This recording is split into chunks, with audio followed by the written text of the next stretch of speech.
Et bonjour à toutes et bonjour à tous. Merci de nous suivre sur les réseaux sociaux du One to One Monaco. On est ici au One to One évidemment pour ce deuxième jour et on est très content d'accueillir sur notre plateau du One to One Sonia Mamin, directrice des One to One. Merci beaucoup d'être avec nous. Et puis Marc Lolivier, délégué général de la FEVAD qui représente tout le e-commerce en France. C'est ça. Merci beaucoup à vous deux. Sonia, peut-être pour vous la première question. Quel est l'état d'esprit ici des commerçants, des e-commerçants voilà, qu'est-ce que vous pouvez nous dire un peu sur cette édition aussi du One to One Monaco? Alors bonjour déjà. On est aujourd'hui sur notre 14e édition du One to One. Avec, chaque année, c'est une édition record en fait. Donc ça montre que ça progresse bien et que l'état d'esprit est extrêmement positif et qu'on répond finalement à des problématiques qui sont bien identifiées.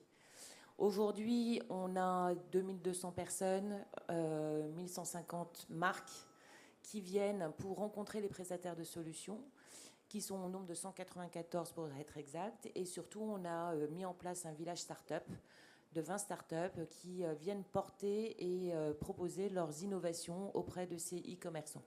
Et oui, ça fait 14 ans, c'est ça que le One-to-One existe. Oui. Quelles sont aujourd'hui les spécificités? On parlait des retours aux fondamentaux. Pourquoi avoir choisi ce thème? Ce thème a été choisi à l'unanimité d'ailleurs avec le comité. Pour la simple bonne raison, c'est que on traverse quand même depuis le Covid des crises significatives et qu'on ne maîtrise pas. Et il faut traverser la tempête. Et je pense qu'aujourd'hui, cette innovation qui est proposée par les exposants ici a du sens, puisqu'il faut pouvoir avancer, mais il ne faut pas oublier non plus les bases sur lesquelles le business repose. Et donc c'est la conjugaison de ces deux éléments qui permettent sur lequel on a travaillé et on a choisi ce thème de retour aux fondamentaux. Alors justement, ces bases, je vous donne la parole juste après Marc Olivier, mais ces bases, quelles sont-elles pour vous aujourd'hui pour le commerce? Les bases, c'est déjà sa base client, la connaissance client qui est fondamentale, et de bien pouvoir définir en fait tous les assets que l'on a déjà et qui permettent finalement à un business de pouvoir avancer et de pouvoir détecter les points faibles et les améliorer par la suite. Marc Lolivier, on voit que le e-commerce se porte plutôt bien. Comment on arrive à conjuguer en fait commerce et e-commerce? Alors, bonjour Julien, bonjour à toutes et à tous. Le e-commerce se porte mieux parce que Sonia le disait, on a une période quand même difficile. Il y a eu le Covid qui a vraiment fait exploser les chiffres. Il y a une très forte demande. Il a fallu lui répondre. Et ce genre de salon, d'ailleurs, est très intéressant pour ça, parce qu'il permet aux e-commerçants de se réunir, de réfléchir. Et puis après, on a eu la crise inflationniste qui a quand même pas mal impacté le secteur, avec l'inflation sur les produits alimentaires, sur les dépenses contraintes, qui a obligé les clients à faire des arbitrages. Et depuis 6 mois, et ça c'est vraiment intéressant, on voit reprendre le volume des commandes. C'est-à-dire on avait quand même l'an dernier une croissance, mais qui était tirée quand même par l'inflation et par les services. Là, on voit à nouveau les commandes de produits, notamment les produits non alimentaires, qui repartent à la hausse. Et ça, c'est vraiment une très bonne nouvelle. Et c'est sans doute aussi ce qui donne le moral aujourd'hui aux e-commerçants. C'est de voir effectivement que les Français ont récupéré un peu de pouvoir d'achat et ils vont sur Internet, effectivement, pour faire leurs achats. Donc ça, c'est quand même plutôt intéressant. Et est-ce que c'est uniquement dû à la baisse de l'inflation ou est-ce qu'il y a d'autres raisons qui expliquent justement cette augmentation des ventes sur en fait, c'est les deux. On a un secteur qui est intrinsèquement dynamique, c'est-à-dire qu'il a une capacité à innover. Et là, l'IA est fantastique parce qu'elle redonne à nouveau une espèce d'élan extrêmement important. Et on l'a vu aussi l'international. Donc c'est un secteur qui est porteur dans le sens où il porte une vraie dynamique. Et cette dynamique, c'est vrai qu'elle a été freinée par le contexte. Et c'est là aussi que c'est un secteur qui est arrivé à une certaine maturité parce que moi, je suis le secteur depuis un certain nombre d'années. C'est un secteur qui ne ressentait pas la conjoncture. C'est-à-dire que quoi qu'il arrive, il avait une croissance. Aujourd'hui, il est beaucoup plus dépendant de la conjoncture, mais il arrive à trouver des solutions, effectivement, pour essayer, et on le voit, de continuer à progresser malgré tout. Et lorsque le climat redevient un peu plus favorable, et bien là, on voit à nouveau l'élan qui joue à plein. Alors, je donne la parole aussi à Sonia dans quelques instants, mais j'avais encore une question pour vous. Est-ce que, dans quelle mesure le contexte justement géopolitique actuellement, ce qui se passe par exemple aux États-Unis avec voilà, une volonté d'augmenter les droits de douane sur les produits européens, est-ce que ça a un impact très fort aussi sur le e-commerce? Pour l'instant, je suis prudent, pour l'instant, on ne le mesure pas. On a fait une étude pour voir effectivement auprès des consommateurs quels sont les éléments conjoncturels qui les impactent le plus dans leur consommation, notamment sur Internet. Aujourd'hui, c'est beaucoup plus l'inflation et le pouvoir d'achat que la géopolitique. Mais encore une fois, voilà, tout peut changer. Sonia, qu'est-ce que vous disent aujourd'hui les exposants? C'est quoi le pouls aujourd'hui du commerce français? Alors, ce que vient de dire Marc est tout à fait juste et se ressent dans les discussions qu'on peut avoir avec à la fois les exposants, mais aussi, bien sûr, les marques. Il y a toujours, malgré tout, quand même des questions budgétaires, c'est-à-dire, en fait, comment réorienter ces budgets en fonction de ses priorités business. Et ça, on le voit du côté des retailers. Mais l'événement en tant que tel, là, aujourd'hui, en tout cas de ce que j'ai entendu dans les couloirs, dans les allées plutôt, hier soir et encore ce matin, c'est une véritable effervescence sur justement les nouveautés, le dynamisme, et je trouve ça extrêmement positif et optimiste justement pour le futur.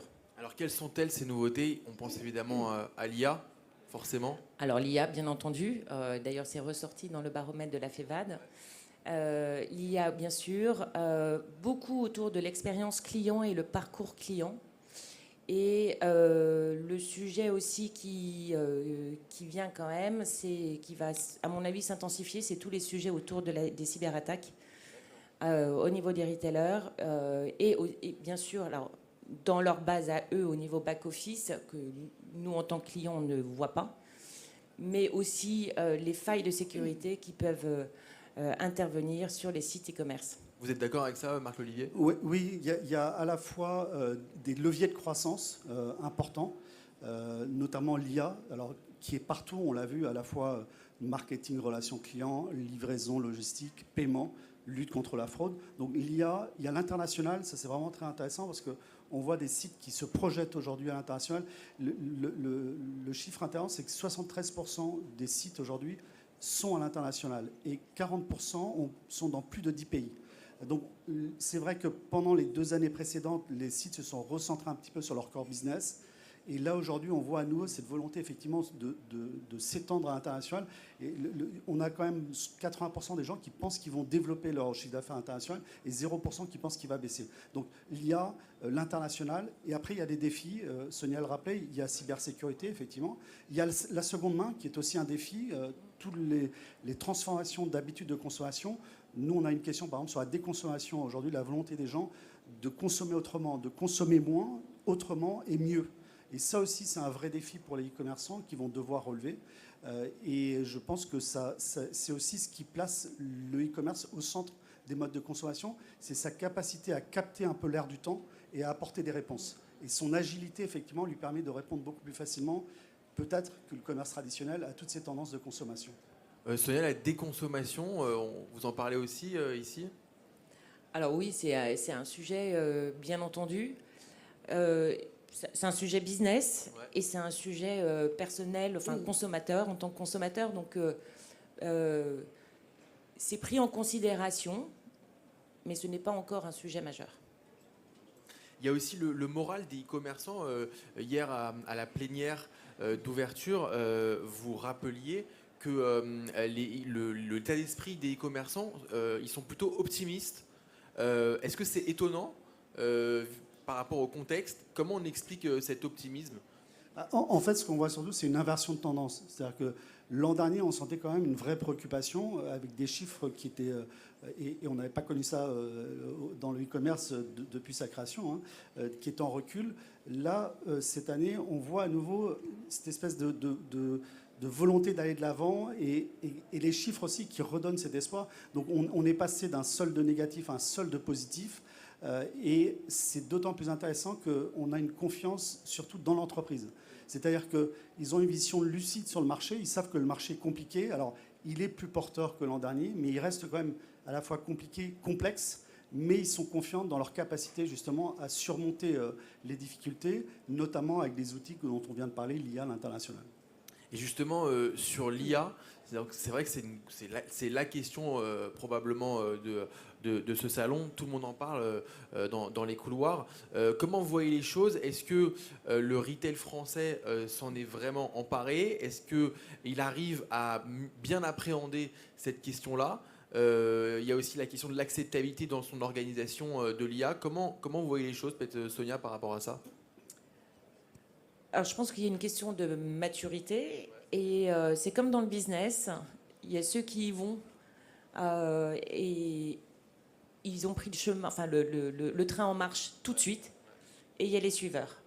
Donc il y a une chose qui est sûre, c'est qu'il faut y aller et il faut savoir l'intégrer et l'accompagner. En fait, il y a vraiment du change management au niveau des équipes et c'est la partie la plus complexe en fait au niveau des organisations.